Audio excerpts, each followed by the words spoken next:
vamos pedir a Deus que Deus use o servo dele, e muito obrigado por ter recebido o nosso convite. Deus abençoe. Vamos orar.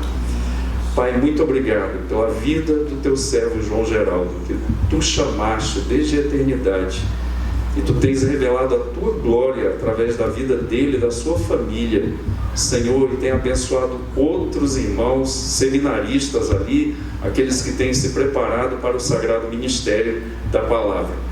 E o Senhor tem abençoado ele também ali no consultório, tem abençoado outras pessoas através da vida dele. Que o Senhor tome a vida do teu servo, aquilo que o Senhor já colocou no coração dele, que o Senhor reparta este pão conosco nesta noite, para a glória do teu nome. Nós oramos agradecidos em Cristo. Amém.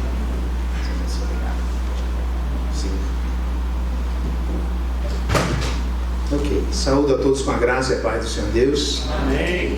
Eu vi a guria ali falando dos mandamentos, né? E lembrei na disciplina de ética, uma disciplina que a gente trabalha no seminário, há 3 formas, pelo menos, de você interpretar a lei, que é lei, a narrativa e história da redenção. Essa tríade ajuda você a interpretar corretamente, até porque tem aspectos da lei que não dá para você passar diretamente para nós. Fica aí a dica, bem legal. Deus abençoe a vida de vocês. Eu quero agradecer, deixa eu só me sintonizar, tá para virar isso.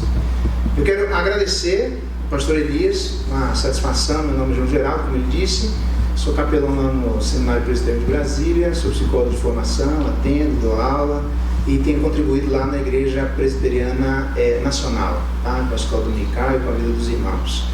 Atendi de pronto, para mim é uma alegria. A gente se encontrou aí nas andanças do aconselhamento, né? E temos estudado sobre esse assunto, tá bom?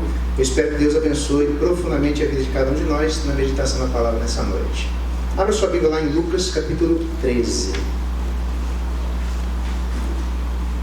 Lucas, deixa eu me ajeitar.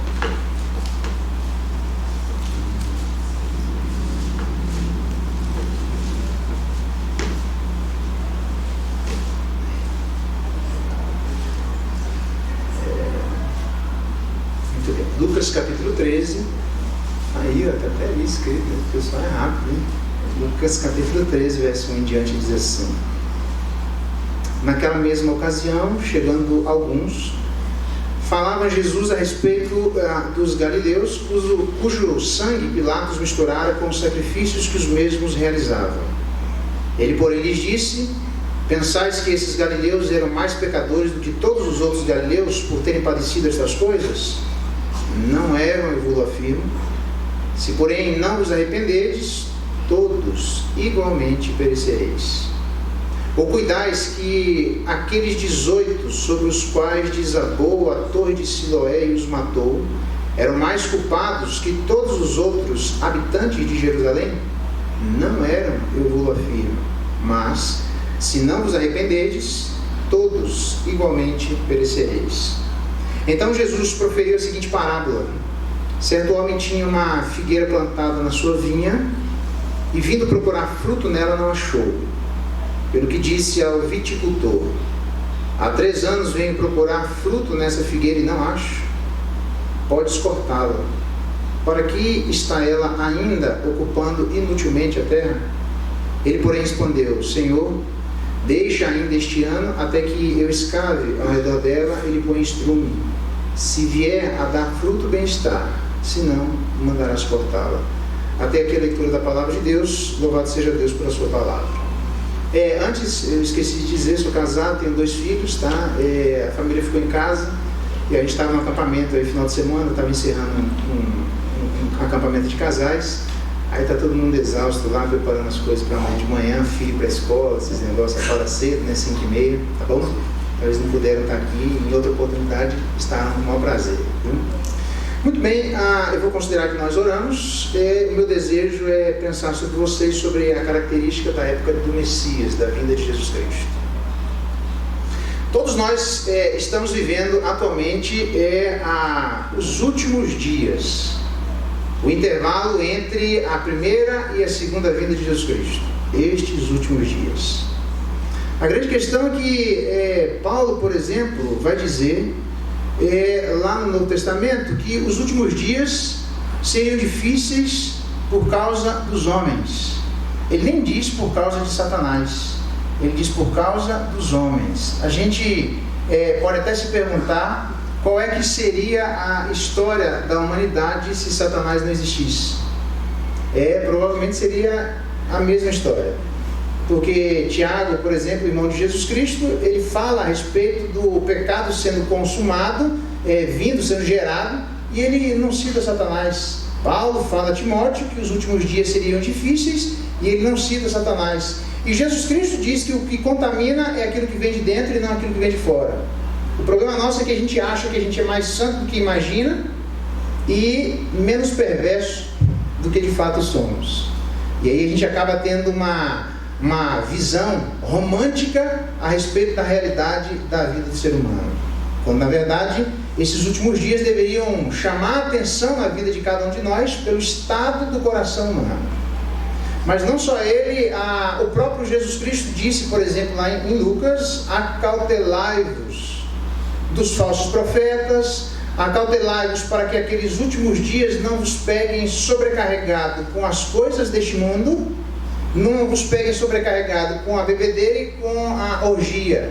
A gente provavelmente não deve ter dificuldade, penso eu, em tese, nessas duas questões, mas na primeira é para que os últimos dias não nos peguem sobrecarregados com as coisas deste mundo. Não é errado pensar e se preocupar com as coisas deste mundo. O erro está em nos preocuparmos exclusivamente com as coisas deste mundo.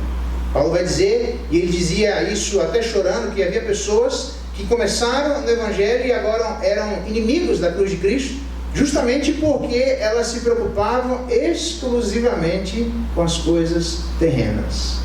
O problema nosso é quando a gente não é negar a nossa vida terrena, mas é negar a nossa vida celestial. Há pouca celestialidade na nossa vida, há muita aspecto terreno do nosso coração, e isso aqui é um problema.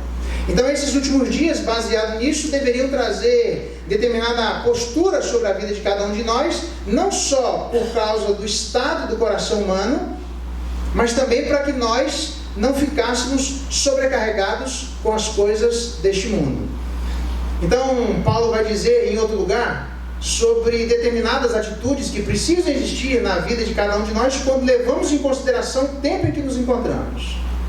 Ele vai dizer, por exemplo, na igreja de Tessalônica, que os últimos dias as pessoas não deveriam ser inquietas, quer pessoalmente, quer por parábola, a respeito das coisas dos últimos dias. E Paulo vai dizer: eu já ensinei isso para vocês, mas eu vou repetir isso que eu falei para vocês, para que haja paz no coração de vocês. Eu me lembro, eu tenho contado essa história por aí, que quando minha filha era pequena, eu fiquei tentando imaginar como é que eu poderia ensiná-la a ficar tranquila a respeito da vinda de Jesus Cristo. E eu disse para ela assim: filha, a Bíblia diz que a gente vai encontrar com... Ela tinha 4 ou 5 anos assim. A Bíblia diz que a gente vai encontrar com Jesus Cristo nos ares. E ela ficou impressionada porque a gente ia voar. Eu falei: enquanto a gente não estiver voando, levitando, esquece, Jesus não voltou. E aí na hora ela perguntou para mim assim: mas pai, e se eu estiver no banheiro tomando banho? E eu disse para ela assim: é por isso que eu falo tomar banho rápido.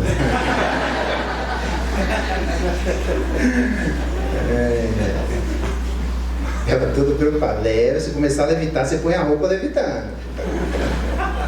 Não demora no banheiro, né? Então, os últimos dias exigem posturas da vida de todos nós. Veja que, note que no verso 1, o autor diz assim: naquela mesma ocasião. A pergunta é: que ocasião? A resposta está no capítulo 12, verso 54. Jesus disse às multidões: quando vocês veem aparecer uma nuvem no poente, logo dizeis que vem a chuva, e assim acontece. E quando vedes soprar o vento sul, dizeis que haverá calor, e assim acontece. Hipócritas, sabeis interpretar o aspecto da terra e do céu, e entretanto não sabem discernir essa época. Então, o ponto de Jesus Cristo é que todos nós tomamos determinadas posturas na vida à medida que nós olhamos para os céus. A circunstancialidade celestial, a transitoriedade do céu, a mudança de clima, evoca e exige da parte dos habitantes da terra, porque não tem outro lugar, exige uma postura. Agora o clima é seco, mas quando chegar a época da chuva ou do frio, você vai sair, ainda mais quem tem filho pequeno sabe que é assim. Primeira coisa que você faz antes de sair de casa é olhar para o céu.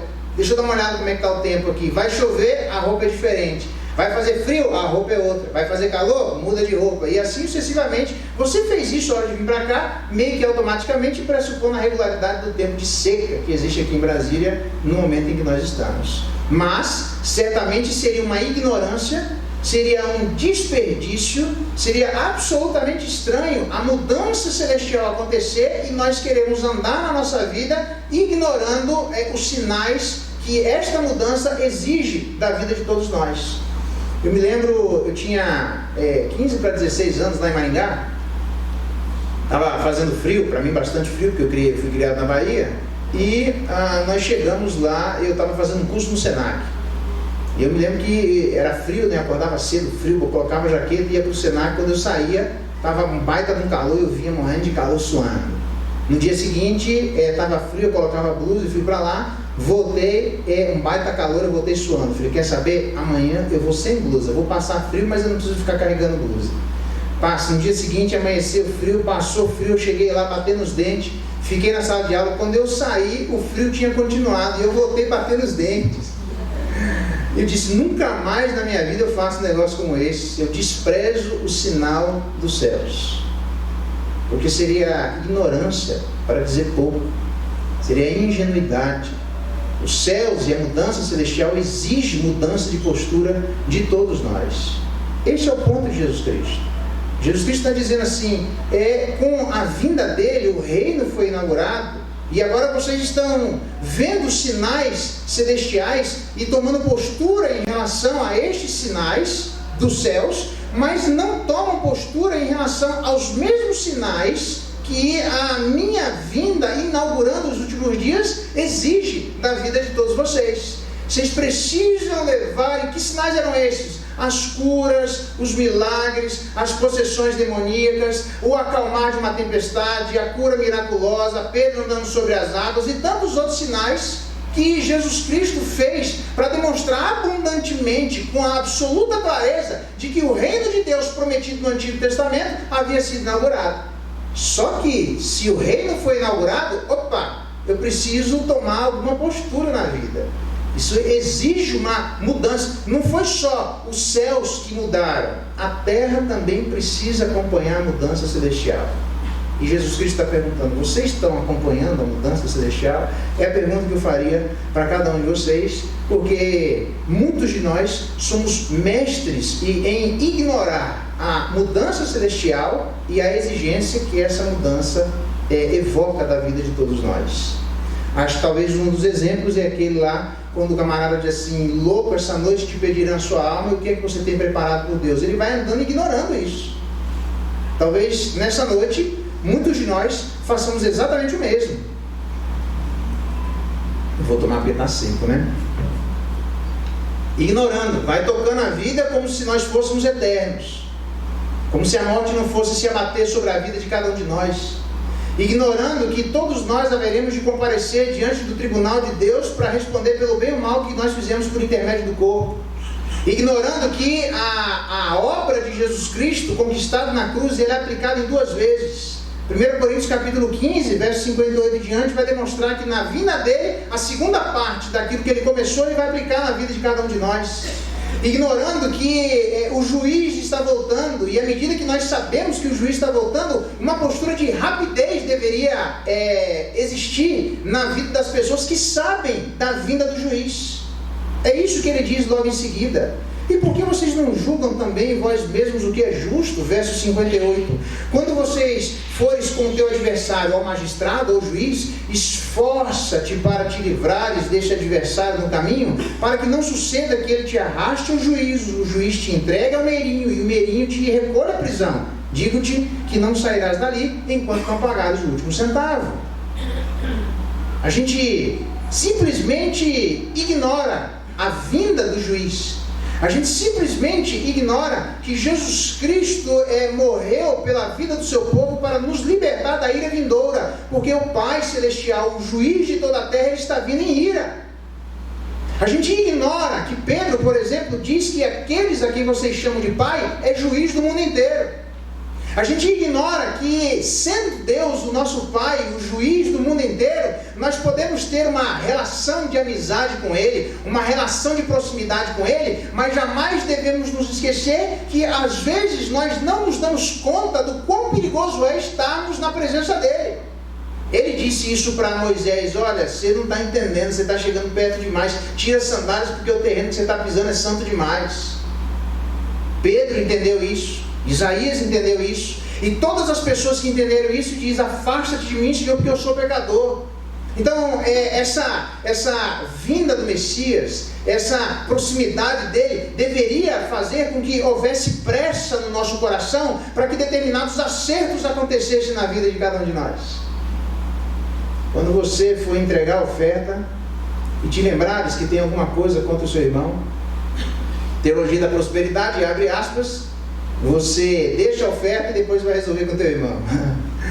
A teologia bíblica, ele diz: não precisa nem trazer oferta, volta lá e acerta com o seu irmão. Não há nada, escute bem o que eu vou dizer, eu tenho dito isso para onde eu parto, não há nada, absolutamente nada que eu e você façamos que acrescenta alguma coisa em Deus. Nada. Deus não precisa de nós. Deus não estava lá na eternidade, Pai, Filho e Espírito Santo, dizendo mais ou menos assim: cara, esse negócio está meio chato aqui, já passou meio tipo 1 bilhão de anos, nem o tempo não tinha. Então era antes do antes existir, então era um antes que o antes não tinha. E ele estava lá dizendo, tipo, sabe, está meio enjoado esse negócio aqui, vamos criar um mundo, vamos criar um ser humano lá, e vamos fazer um rolo, que daí você sai daqui, encara lá, vamos dar um jeito para poder extravasar o poder, porque eu estou sentindo falta. Se Deus fosse uma pessoa, aí provavelmente teríamos um problema, porque ele seria solitário. O problema é que ele é Pai, Filho e Espírito Santo, e ele se basta a si mesmo. Ele nunca precisou de nós. Ele nunca precisou de nós e nem precisa de nós, como se alguma coisa precisasse do ser humano, porque isso é o que nós chamamos de autossuficiência. Deus se basta a si mesmo, nós não. Entendendo isso, que esse juiz está voltando. Eu me lembro de um camarada que ele falou assim: pastor, você ora por mim? Ele tinha algum problema, era uma doença degenerativa, eu não lembro o que era. Eu falei: por quê? Ah, porque eu tenho uma doença degenerativa. E você acha que isso aí é o seu problema? Não, você está enganado. Eu falei para ele: não oro não. Ele ficou assim olhando para mim, né? Porque todo mundo pensa que é só pedir para o pastor orar, que o pastor tem obrigação de orar. Eu falei: depende da oração. Eu falei: por quê? Justamente por causa disso. Jesus Cristo veio para nos livrar da ira vindoura. Então, quando a gente vem, esse é o argumento de Jesus Cristo, quando a gente vem na presença de Deus, se existe alguma coisa ainda por resolver, ele diz: resolve primeiro, porque quando o juiz voltar, não tem volta. Se nós entendêssemos a absoluta conexão que existe entre o céu e a terra, a absoluta conexão que existe na nossa relação com Deus e na nossa relação com os nossos irmãos, nós não agiríamos menosprezando esta conexão inquebrável, a ponto de, por exemplo, um marido tratar a sua mulher de maneira inadequada. Como existe nas minhas andanças por aí, uma grande quantidade de boletins de ocorrência registrados por maridos que batem na mulher, muitos deles crentes e muitos pastores. E não sou eu só estou fazendo uma descrição. E aí o camarada, ele louva a Deus, o camarada adora a Deus, o camarada dá ofertas a Deus, mas a vida dele aqui na horizontalidade está absolutamente quebrada. E Deus diz assim lá em Pedro: cuidado na maneira como vocês tratam sua mulher, porque vocês são herdeiros da mesma graça de vida, para que não se interrompam as vossas orações. Então a pergunta que tipo de interrupção de oração aconteceria? A resposta há duas maneiras de interpretar: uma interrupção de oração entre marido e mulher, mas talvez uma interrupção de oração entre nós e Deus.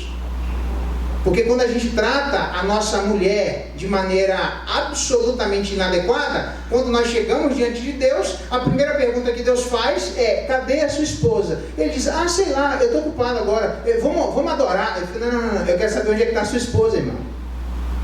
E aí muitas pessoas têm ignorado isso. E Deus diz: enquanto você não se resolver com a sua esposa, não apareça na minha presença. Talvez muitos de nós até respondamos assim: eu por acaso sou guarda e vigia da minha mulher ou do meu irmão? Porque Caim foi muita cara de pau de Caim, quando ele mata a vida de Abel, e Deus aparece a ele e diz assim: cadê teu irmão? E eu sou lá vigia. Eu falei: a terra clama pelo sangue de Caim, pelo sangue de Abel. Então há uma tentativa na vida do ser humano de exercer um tipo de espiritualidade desconectada, uma espiritualidade conectada na vertical e desconectada na horizontal, uma espiritualidade onde nós olhamos para o alto, mas deixamos de olhar para o lado, uma espiritualidade de uma via só. E Deus diz: não é assim que deve acontecer. Pelo contrário, quando existe essa realidade, nós percebemos que o juiz está voltando, e Deus levanta no nosso coração que existem acertos que precisam ser feitos. Diz a Bíblia lá: vai sem demora, resolve rápido o que existe de dificuldade entre você e seu irmão. Se nós entendêssemos a seriedade desta relação, não existiria no meio da igreja pessoas que não se falam, irmãos em Cristo que não se conversam, problemas e abacaxis no meio da igreja de 20 anos, pessoas que são líderes da igreja, fazem parte da mesma mesa, distribuem a mesma ceia, mas não olham um na cara do outro. E aí do pastor se chegar perto para poder tentar resolver: não se mete aqui não, porque o problema aqui é mais embaixo, você não sabe como é que as coisas aconteceram. E nós vamos simplesmente repudiando as pessoas que Deus levanta para trabalhar no nosso coração, ignorando que o juiz está voltando. Exige coisas de nós sem demora, rapidamente. E é sobre isso que Jesus diz quando os camaradas dizem assim: então tá bom, já que você é tão justo assim, já que existe tanta regrinha, tanta lei que a gente deve seguir, aí vem o argumento dos caras, que são as exigências que Jesus faz à medida do seu retorno. A primeira coisa é que seria uma época ou de reflexão ou de arrependimento, qualquer palavra que você quiser colocar no gênero.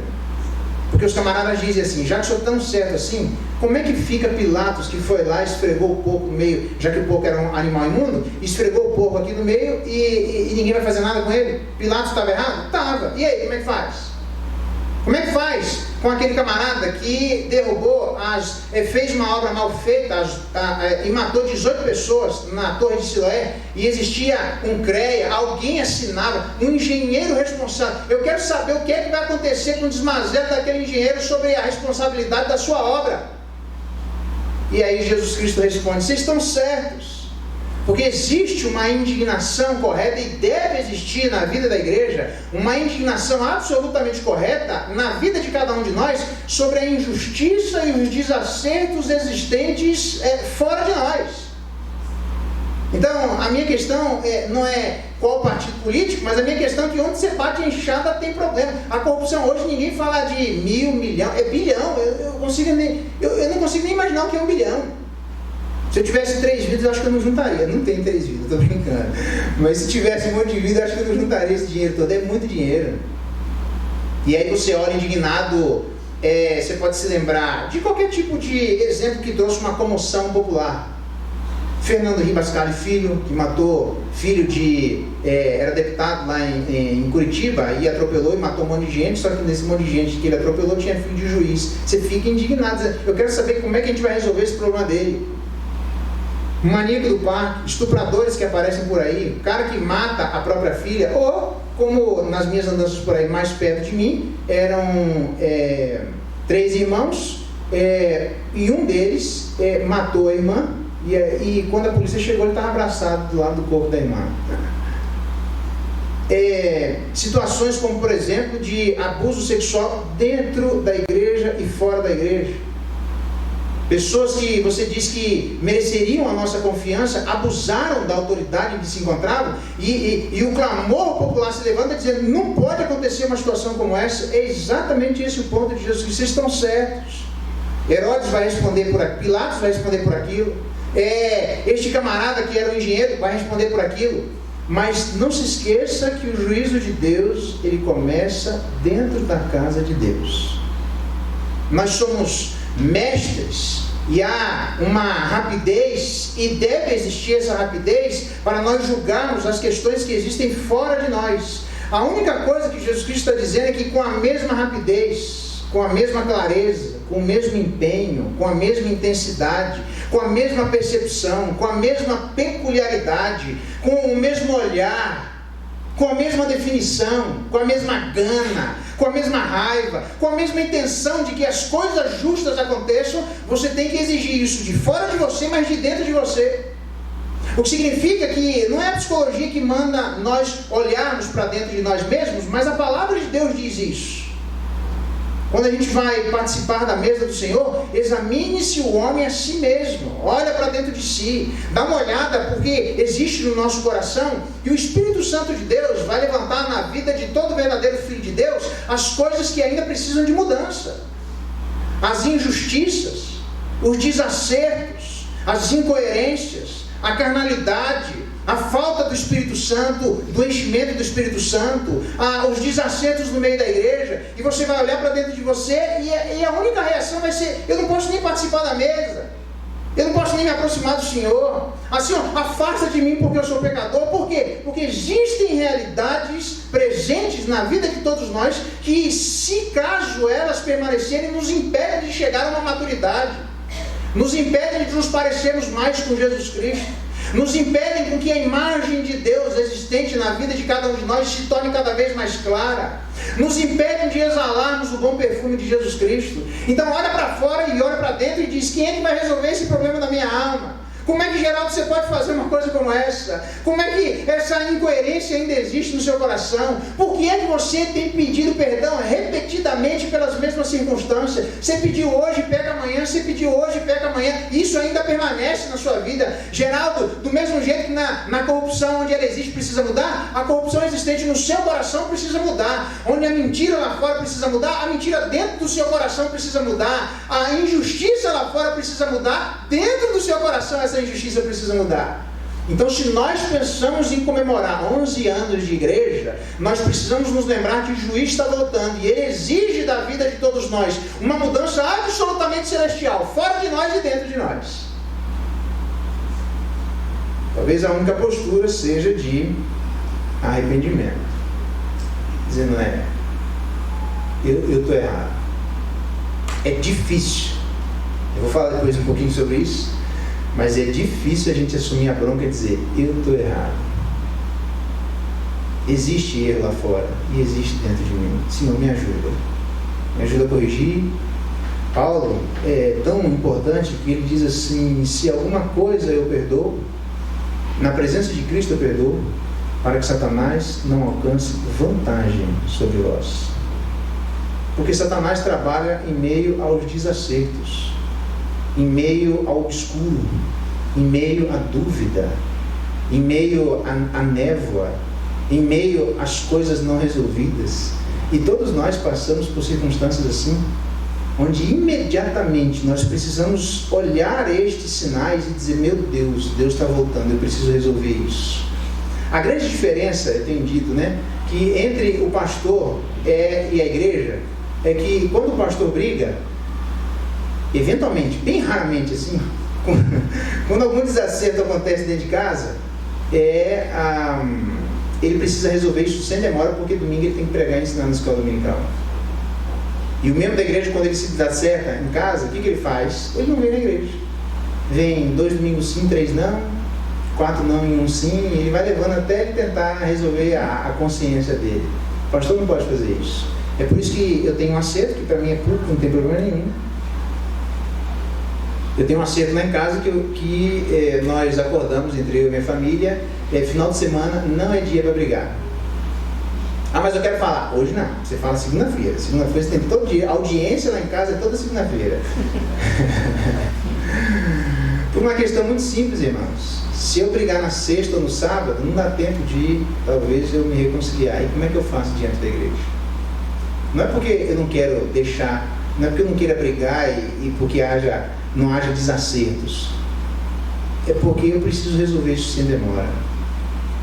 Senão fica muito difícil para quem ensina, tá aqui na frente com um monte de coisas a acertar, ainda não resolvidas.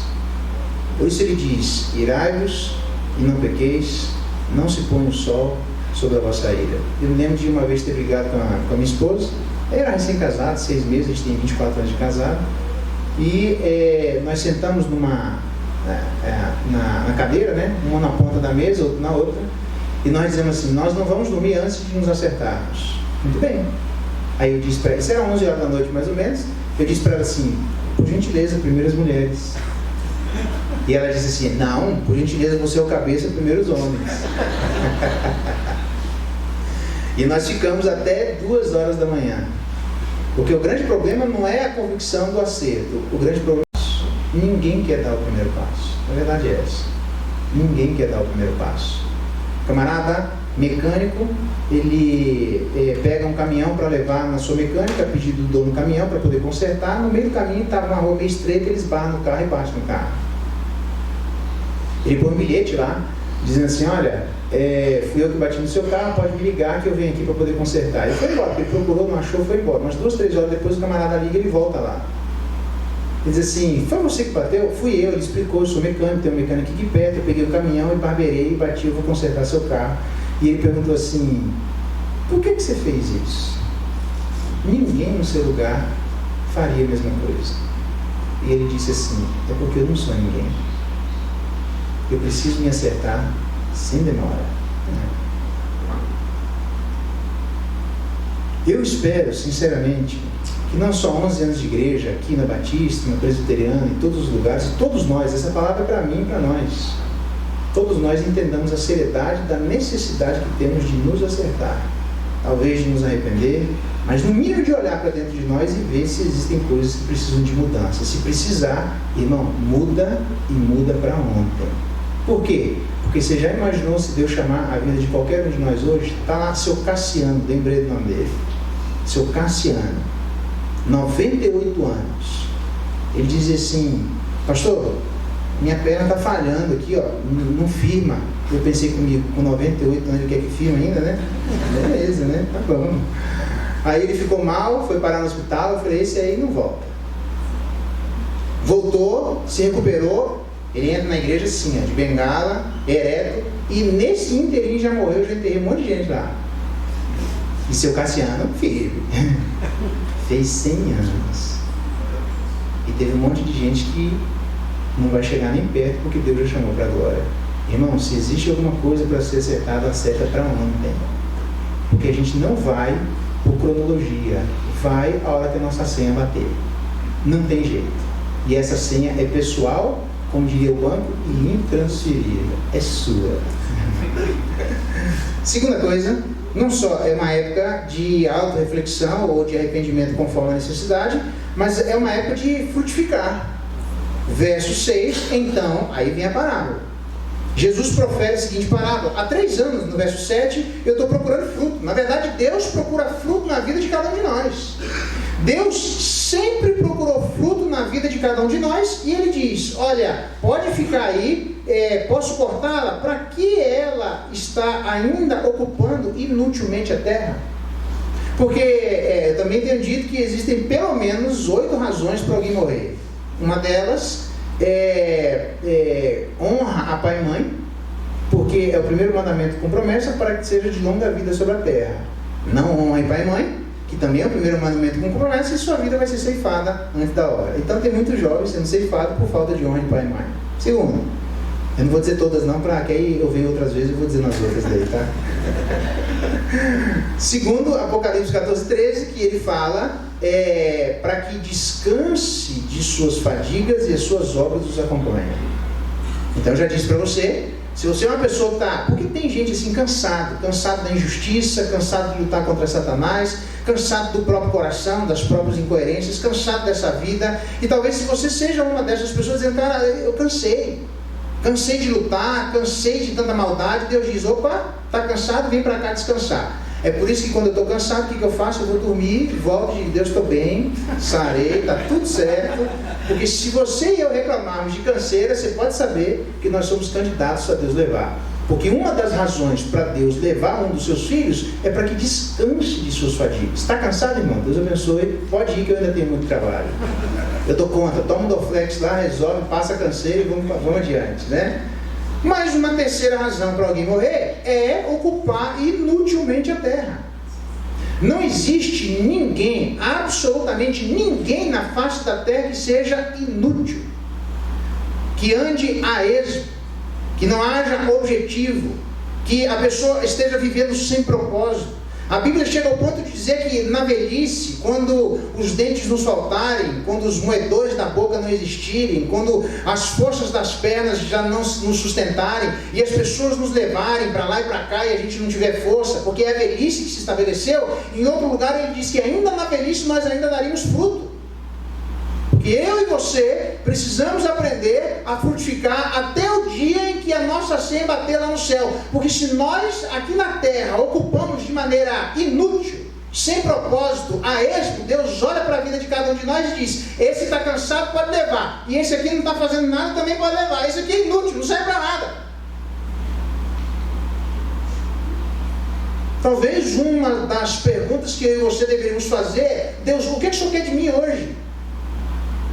Eu tenho dito à vida dos meus filhos que a melhor definição de sucesso na vida é entrar no reino dos céus, porque o que adianta um homem ganhar o mundo inteiro e perder a alma, irmãos?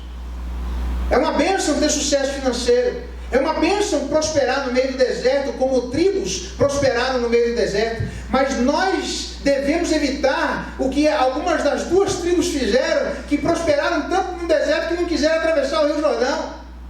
Tem gente que está prosperando nessa vida, louvado seja Deus, mas não se esqueça que é Deus quem faz você prosperar. Não se esqueça que é Deus quem te dá saúde para você conquistar as coisas que você tem conquistado. Não se esqueça em Deuteronômio 8, para que não se eleve o seu coração, para que não se encha de soberba o seu coração e você acabe simplesmente vivendo a sua vida baseado nos seus propósitos e não no propósito de Deus, dizendo para lá, amanhã eu vou negociar, e diz: vocês são arrogantes. Se Deus quiser isso na sua vida, vai acontecer, porque se Deus não quiser, nós não saímos do lugar.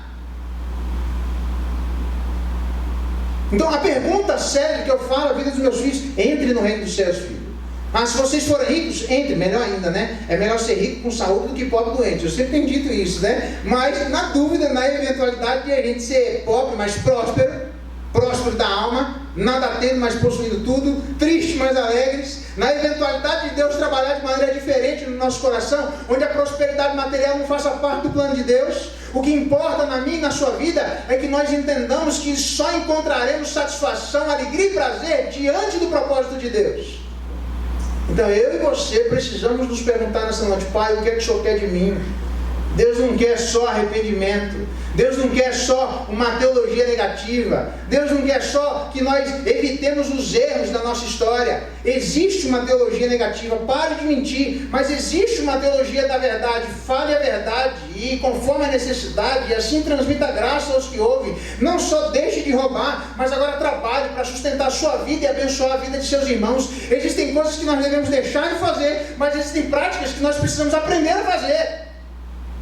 Por isso Isaías diz lá no capítulo 1: aprendam a fazer o bem, porque nós não sabemos. Nós sabemos aprender a fazer o mal. A palavra que todos nós mais aprendemos é: não faça, não pode, não. Porque eu nunca vi um pai e uma mãe dizer à vida do seu filho: filho, desobedece um pouco, você é muito obediente, você faz tudo certo, tudo que o pai pede você faz, você vai com alegria de coração, um sorriso estampado no rosto, né? Que coisa maravilhosa. Você só desobedece um pouco para eu ver até como é que é um filho desobediente, porque eu não sei como é que é ter um filho desobediente. Nós não somos assim. Mas o grande erro da vida da igreja é pregar uma teologia negativa, esquecendo que existe uma teologia positiva. Os mandamentos apontam para as duas coisas: não faça, mas faça. Então a grande pergunta: tem gente que está preocupada com o pastor. Irmão, eu sou igual a você, sujeito às mesmas inquietações, chamado por Deus para uma determinada realidade, eu sei disso, funcionalmente diferente, mas sujeito às mesmas inquietações. E a pergunta que fica é: o que eu e você temos de fruto para apresentarmos ao nosso Pai? Não é para mim, irmãos. Tudo bem, eu vou ver como uma consequência natural, eu vou ver como um reflexo, mas tem gente que está mesmo preocupado com o pastor físico da igreja, quando a Bíblia diz que no último dia, nas bodas, está lá uma grande festa, e só tem um camarada que não está vestindo a veste celestial, e a única pessoa que reconhece a falta de vestimenta adequada para aquele momento é o rei. E o rei olha para a vida desse camarada: vem cá, e aí, bicho, e a festa que eu, e a roupa que eu arrumei para você não está aí não? Não. E o fruto advindo dessa roupa está aí? Não, pode ir do seu lugar, não é aqui, pode ir embora, irmão. Se Deus, a gente orou aqui, como é que é o nome do senhor que a gente orou aqui? José. Eu fico imaginar se Deus vir uma voz do céu e dizer assim: Geraldo, Não é José, é Geraldo. O que é que eu teria para chegar diante de Deus e apresentar a Ele agora dizendo, pode levar. Porque onde é que estão os teus frutos, Geraldo? Está aqui. Tudo que o Senhor me deu está aqui. E Ele vai dizer, servo bom e fiel. Você fez muito sobre o pouco e sobre o pouco eu vou te dar muito. Porque é tempo de arrependimento, é tempo de teologia negativa, mas é tempo de apresentar frutos, é tempo de teologia positiva. Então não saia daqui exclusivamente dizendo eu sou miserável, pecador, tá certo. Mas se você parar por aqui, você vai ficar manco. Sai daqui, Deus, eu estou errado, eu tenho coisas a acertarem, há dificuldades na minha vida, perfeito. Mas me ajuda agora a ser quem eu não sou. Me ajuda a falar aquilo que não é natural em mim. Me ajuda a abençoar de maneira que eu não estou acostumado. Me ajuda não só a pagar o mal com o mal, mas me ajuda a pagar o mal com o bem, porque só crente consegue fazer isso. A ponto de felicidade, uma guria, na época em que as pessoas eram perseguidas e mortas pela sua fé, ela estava grávida de 9 meses. E daí, Felicidade foi colocada no calabouço e no dia seguinte seria torturada. E as pessoas do calabouço disseram, mas Felicidade, olha o seu estado. Nega a fé, Deus sabe. E ela disse assim, as minhas lutas serão as lutas de Deus e eu vou para cima. E no dia seguinte, ela é levada perante o carrasco e as pessoas perguntam, nega a fé? Ela disse, não. E ela é colocada dentro de uma cadeira de ferro em brasa. Em brasa? Fala aí, em brasa. Tipo, incandescente. Aí você imagina o que aconteceu, não sei como é que não teve filho depois de sentar numa cadeira incandescente de ferro. Nega a fé? Não. E ela foi colocada amarrada numa rede para ser chifrada por um boi bravo. Nega a fé? Não. E aí levou perante o carrasco. Nem o carrasco não teve coragem de matar a Felicidade. Ela pega a espada da mão do carrasco e se mata. É tempo não só de aprender a deixar de fazer o erro, mas 11 anos é tempo de aprender a fazer o acerto. Não é só se arrepender, mas é produzir. A ponto de Jesus Cristo dizer assim, e eu passo para o próximo ponto, das origens de dinheiro iníquo, façam amigos, para que quando estes vos faltarem, os amigos vos recebam nos tabernáculos eternos. Porque o nosso grande amigo vai nos receber no céu. Mas, se nós produzirmos frutos, outros grandes amigos nos receberão lá. E a pergunta é, quem é que vai te receber no céu hoje, se Deus lhe chamasse hoje?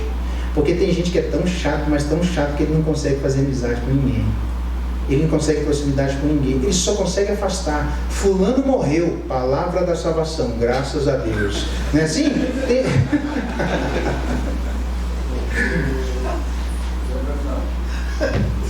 Tem gente que é assim. Georão, camarada era tão chato que não se queimou incenso a Georão. A Bíblia diz que Deus matou ele com 2 anos com uma enfermidade com terríveis agonias. Ele não foi enterrado no cemitério dos reis. E a Bíblia diz assim, foi sem deixar de si saudade. Sabe por que é que as pessoas sentem saudade de nós? Eventualmente porque nós produzimos fruto. E as pessoas gostam de estar ao lado de pessoas que produzem frutos. É bom estar do lado de gente assim, de gente que Deus está trabalhando, de gente que Deus está agraciando, de gente que Deus está talhando. Isso. Porque senão, em alguns velórios, você tem que contratar gente para chorar. Porque o cara era tão chato que nem no velório não vai. Enterra logo, irmão, senão vai ficar feio. Aí você paga lá uns 50, só pagando, bicho. Que o cara era rei, deve ter gente no velório dele pagando. Porque senão, e aí você percebe quais são os frutos existentes na vida de cada um de nós quando Deus resolve chamar para perto de si alguns de seus filhos. Por quê? Porque daí os frutos aparecem. Aí os frutos vão ficando claros. Então é chato quando você morre e fica ligando fulano, vamos no velório. Por quê? Porque não tem ninguém para ficar chato. Irmão, o outro não vai ver mais, deixa ele sozinho lá, tá tudo certo. Enterra ele, tá tudo bem, ninguém vai ver. O problema é que nós vemos e a gente fica constrangido.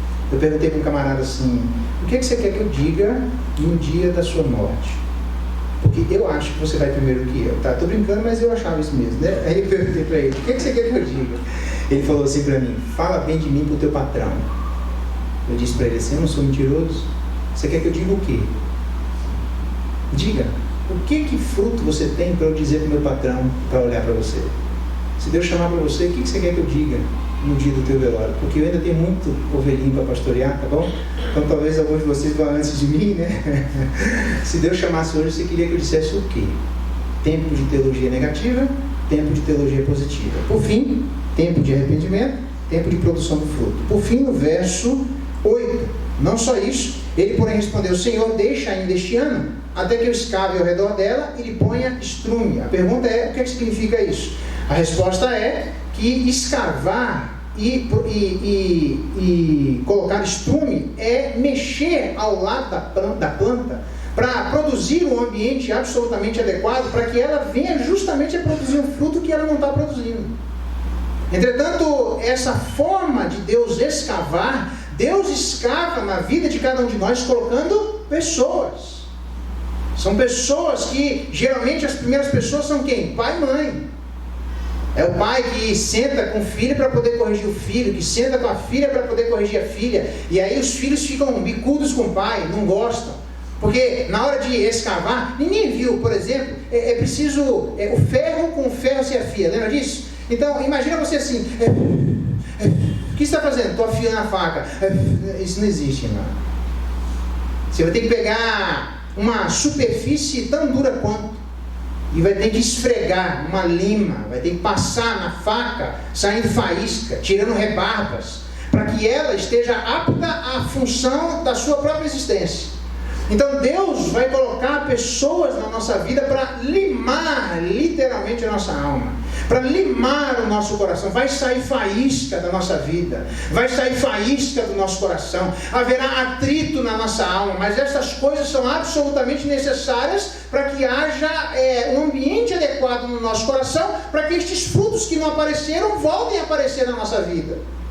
Você lembra da árvore? Você vai lá e poda, você vai lá e corta. Escreve isso, Tiago, capítulo 3, quando ele vai falar da sabedoria do alto e da sabedoria terrena. Da do alto ele diz assim: ela é primeiramente indulgente, pacífica e tratável. Escreve isso que eu estou te falando, irmão. Tratável.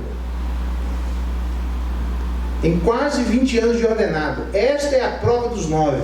A diferença entre crentes e descrentes não é a quantidade de pecados ou de santidade, porque às vezes os crentes parecem descrentes. Davi, quando matou, Davi, quando adulterou, quando ele fez aquela maracutaia para colocar o camarada lá na frente, se você olhasse para aquele camarada e dissesse que ele é o homem segundo o coração de Deus, ninguém na face da terra iria acreditar.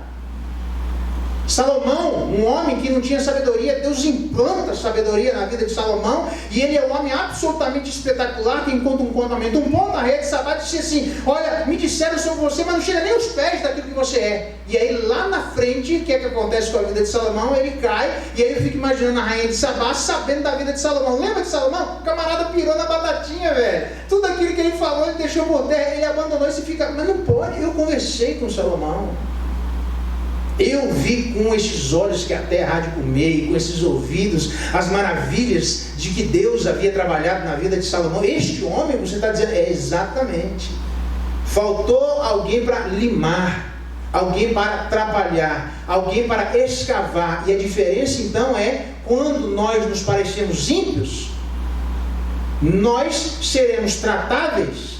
Não é por causa da docilidade da nossa alma, porque não existe uma alma doce. É por causa da docilidade do Espírito Santo de Deus, que vem uma voz lá no fundo e diz: Geraldo, Geraldo.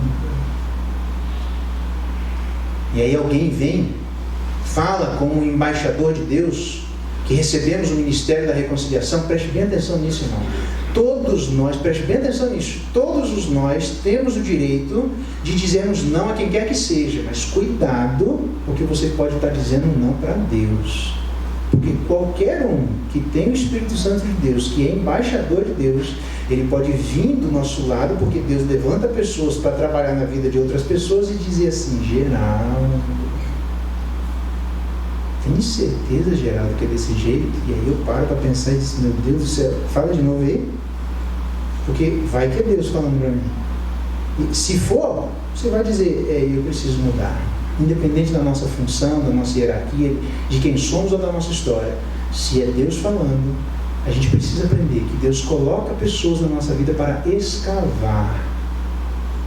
Porque muitos frutos ainda não apareceram porque falta um ambiente apropriado. Mas Deus vai levantar pessoas para escavar você. E a diferença entre o crente e o descrente chama-se tratabilidade. Davi era um homem segundo o coração de Deus, não pelo que ele pisou na bola, mas quando um profeta chegava e dizia: Davi, é você, ele disse: sou eu. Lembra que eu disse que ia voltar a falar isso? Esse é um dos nossos grandes problemas: assumir a bronca. A gente faz os erros, a gente pisa na bola, e quando alguém, Deus levanta para poder corrigir o nosso coração com amor, carinho, com todas as coisas que nós sabemos, a gente diz assim: pois é, mas a vida, né? Mas o governo, mas a TPM, mas a circunstância. Tu não conhece meu marido, pastor, tu conhecesse meu marido, tu sabia. Meus filhos são duros demais, pastor, se eu soubesse. Eu sei quem são, mas está certo o jeito que você fez. Não, mas. E aí a gente vai no mais. É difícil você ter alguém, pastor, é verdade, fui eu que fiz. Eu admiro, está registrado, é público, eu posso dizer, eu admiro o Caio Fábio, o primeiro Caio Fábio. Eu admiro o primeiro Caio Fábio, porque eu me lembro quando ele pisou na bola, uma das coisas que as pessoas diziam: cara, enrola aí, vai, esquece isso. E ele dizia: não, fui eu quem fiz. As pessoas diziam: Caio, vai ler as tuas obras, vai ver o que você escreveu. E ele dizia: olha, não foi ninguém, não foi Satanás, a responsabilidade não está aí fora, a responsabilidade está no meu coração. A verdade que eu preguei se voltou contra mim, fui eu. Isso. A minha dignidade de um homem, de uma mulher, é quando aparece alguém sábio para corrigir um sábio, e a gente se tornará sábio junto com esse sábio. Corrige o escarnecedor, o insensato, e ele vai te odiar. A diferença entre crente e descrente é que um aceita tratamento e outro não. Eu termino dizendo assim: Jó, quando Deus agrilhoa os ímpios, eles não clamam por socorro. Quando Deus acocha os crentes, eles gritam. A gente podia gritar sem acochar, não precisava de um cateterismo da alma tão dolorido assim, não precisava. Mas se precisar, deixa eu ver se é crente ou não. Deus vai e aperta, e o crente diz: Senhor, tem misericórdia, Senhor, me ajuda, porque vem uma voz lá no fundo e diz: Gerado. 11 anos de igreja. Eu não sei quantos anos Deus vai dar a essa igreja, simplesmente porque a gente não sabe quando Ele vai voltar. Mas o que me interessa é que, até que Ele venha, existem sinais que exigem posturas da vida de todos nós. Primeiro sinal: arrependimento, auto-reflexão, uma teologia negativa. Se está errado, para de fazer. Segundo sinal é a teologia positiva. Se existe alguma coisa para aprender a fazer que a gente não faz, vamos aprender a fazer o bem. Terceiro sinal é se a gente não consegue produzir fruto, que seja no mínimo tratável, porque Deus vai levantar alguém para abençoar a sua vida, para que você e eu venhamos a produzir frutos a 30, 60 e 100 por ano. Eu não sei como é que você veio, mas eu sei como é que eu quero que você saia. Saia entendendo os erros, os acertos e o tratamento de Deus para a sua vida. Vamos orar?